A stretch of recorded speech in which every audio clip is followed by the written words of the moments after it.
پوچھا مولا اگر کوئی آپ کا شیعہ پہلی بات تو گناہ کر سکتا ہے؟ امام نے کہا انسان خطا کار ہے، گناہ کر سکتا ہے۔ کہا مولا اگر گناہ کرے کیا ہم اسے فاسق کہہ سکتے ہیں؟ فرمایا نہیں، اس کے عمل کو فاسق کہو، اس کو فاسق نہ کہنا۔ فاسق العمل ہے پر طیب الروح ہے، ہمارا چاہنے والا عمل کا تو فاسق ہو سکتا ہے لیکن اس کی روح کیا ہے؟ پاک ہے۔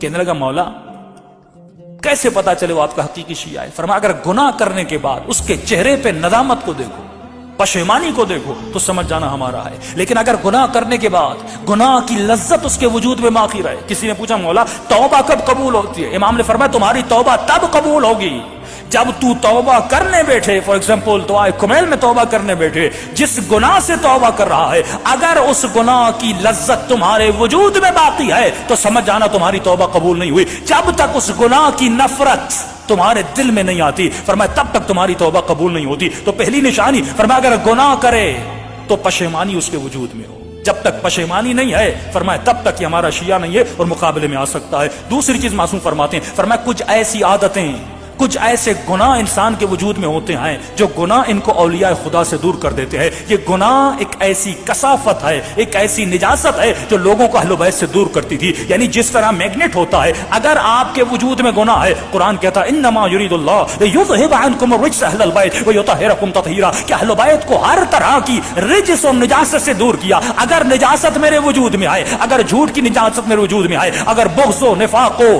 حجب و حیا و اپنا ریاست کی طلبی کی نجاست میرے وجود میں آئے تو فرمایا کبھی بھی تو اہل بیت کے قریب نہیں جا سکتا، کیونکہ جب تک نجاستوں کو دور نہیں کرتا تب تک اہل بیت کے قریب نہیں جاتا، جب تک اپنے وجود میں طہارت کو نہیں لاتا تب تک اہل بیت کے قریب نہیں جا سکتا۔ موسم پہ پہلی نشانی فرماتے ہیں اگر گناہ کرے تو گناہ سے توبہ کرے۔ دوسری نشانی فرماتے ہیں کچھ ایسے گناہ ہیں جن کی توبہ تو ہو سکتی ہے لیکن ایک ایسا گناہ ہے اگر انسان کے وجود میں ہو انسان اہل بیت کا دشمن بن جاتا ہے۔ مولا یہ کون سا گناہ ہے؟ فرمایا یہ گناہ لقمہ حرام کا گناہ ہے۔ اگر حرام کا لقمہ کسی کے پیٹ میں جائے فرمایا اس گناہ کی نجاست اتنی بڑی ہے کیونکہ اللہ نے کچھ گناہوں کو چھپا کے رکھا ہے، اگر وہ گناہ کسی کے وجود میں آ جائے تو فرمایا اس کی توبہ قبول نہیں ہوتی، اس کی عبادت قبول نہیں ہوتی۔ 40 دن نماز شب پڑھے لیکن اس کی نماز شب قبول نہیں ہوتی کیونکہ اس کے وجود میں لقمہ حرام ہے، حرام کے لقمے سے بڑے۔ ایک ایران کا بہت بڑا مجتہد تھا، کسی بہت بڑے شیعہ سے ملنے گیا، یہ شیعہ ان سے ملے، ان کے سامنے سفرہ لگایا، انہوں نے کھانا کھایا، کھانا کھانے کے بعد انہوں نے قبلہ کے سامنے ایک فائل لائی کہ قبلہ بہت سارے مکان ہیں اوقاف کے جو لوگ زمینوں کو وقف کرتے ہیں، ایک زمین ہے اگر آپ سائن کر دیں اس پہ بڑا اختلاف ہے، یہ ون سائیڈڈ ہو جائے گی، ہمارے ہاتھوں میں آ جائے گی۔ یہ سمجھ گئے یہ کھانا کھانا نہیں تھا، یہ رشوت کا کھانا تھا۔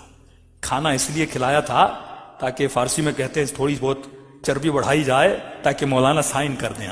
تو انہوں نے فوراً غصے میں اٹھ کے کھڑے ہو گئے کہ تم میں خوف خدا نہیں ہے، میں نے اتنے سال اپنے پیٹ کو حرام کے لقمے سے بچایا، آج تم نے رشوت کا مال میرے پیٹ میں ڈال دیا۔ پہلے علماء سود کا نام سنتے تھے، پہلے ربا کا نام سنتے تھے تو مومن کے پاؤں کھڑے ہو جاتے تھے، رونگٹے کھڑے ہو جاتے تھے، لیکن آج کتنی آسانی سے لوگ سود کھا رہے ہیں، آج کتنی آسانی سے لوگ حرام کھا رہے ہیں اور ذرہ برابر پرواہ نہیں ہے۔ کیوں؟ کیونکہ ملئت بطونکم من الحرام، جب شکم میں لقمہ حرام چلا جاتا ہے معصوم فرماتا اس کے اوپر کسی چیز کا اثر نہیں ہوتا، فوراً یہ مجتہد وقت اس جگہ سے نکلے۔ ان کے شاگرد کہتے ہیں یہ حوض کے کنارے گئے، اپنی انگلیوں کو اپنے منہ میں اتنا مارا کہ ان کا پورا پیٹ خالی ہو گیا، منہ سے آنسو بہ رہے تھے اور کہہ رہے تھے پروردگارا کبھی مجھے اپنی عبادت کی لذت سے محروم نہ کرنا، یہ لقمہ حرام میں نے اپنی مرضی سے نہیں کھایا، اس ملعون نے مجھے لقمہ حرام کھلایا تھا۔ یعنی اتنی پرواہ تھی لقمہ حرام کی۔ معصوم فرمات اس لقمے سے بچنا جس کا مال پاک نہیں ہے، ہمارے مال کو پاک کرنے کے لیے کہا خمس دو، ہمارے مال کو پاک کرنے کے لیے کہ ایسی جاب کو اختیار کرنا، ایسے پیسے کو اپنے گھر میں لانا، ایسی غذا کو اپنے سفرے پہ لانا کہ جب یہ تمہارے بچے اس غذا کو کھائیں کتنے سال زندگی میں رہو گے، لیکن اگر دنیا سے چلے جاؤ گے، اگر حلال کا مال اپنے بچوں کو سفرے پہ نہیں رکھا، کل مر جاؤ گے،